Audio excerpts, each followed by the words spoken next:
Friends, ఈమెంటి hospital చూపిస్తుంది అనుకుంటున్నారా? అయితే మా బాబుకి దెబ్బ తగిలిందండి. 4 days అవుతుంది. అయితే ఏంటంటే నేను దెబ్బ తగిలినప్పుడు తీయలేదు వీడియో, భయమయ్యి. ఇవాళకి 6 days అవుతుందన్నమాట. కుట్లిప్పిద్దామని చెప్పేసి వెళ్ళినాము. అసలు యాక్చువల్గా పిల్లలని ఇలా చూసుకోవాలో కూడా అర్థం కావట్లేదండి. ఒక్క 2 minutesలోనే దెబ్బ తగిలించుకొని వచ్చాడనమాట.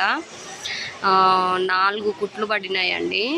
అసలు నేను చూడలేకపోయినాను. అందుకనే నేను అసలు ఏడ్చుకుంటూనే బయట ఉన్నాను. వీడియో తీసే వాళ్ళు లేరు కాబట్టి నేను తీయలేదండి. నాకు అంత ధైర్యం కూడా లేకుండే. ఇవాటికి 6 days అయింది. కుట్లిప్పిద్దామని చెప్పేసి వెళ్ళినాం అనమాట.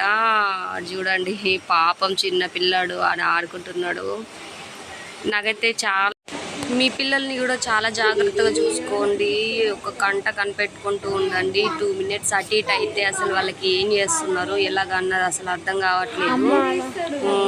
ఆడుకుంటున్నారు కదా అని చెప్పేసి ఉన్నాను. ఏదో చిన్న పని మీద ఒక 2 minutes నా దగ్గర నుంచి వెళ్ళినాడు. దెబ్బ తగ్గించుకొని వచ్చేసినాడు అనమాట.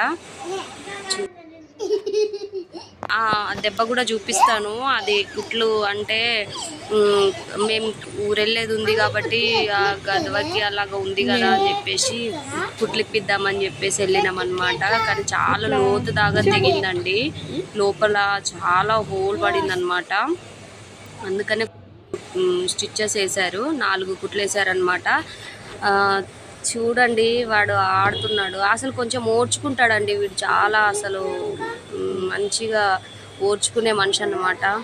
పిల్లలు ఆడుకునేటప్పుడు మనమైతే ఒక కంట కనిపెట్టుకుంటుండండి. ఎండాకాలం పిల్లలు కూడా ఆడుతూ అని చెప్పేసి వెళ్తూనే ఉంటారు. అలా వెళ్ళనీయకుండా ఇంట్లోనే జాగ్రత్తగా చూసుకోండి మీ పిల్లల్ని కూడా. చూడండి, అసలు నేను కొంచెం క్యాప్చర్ చేశాను అంతే. దెబ్బ చూడండి ఎంత తాకిందో. స్టిచ్చెస్ చూడండి. అయితే అవి పచ్చిగా ఉన్నాయి అని చెప్పేసి కుట్లిప్పలేదని. ఒక్కటే అండి నేను చెప్పేది, మీ పిల్లల్ని కూడా జాగ్రత్తగా చూసుకోండి.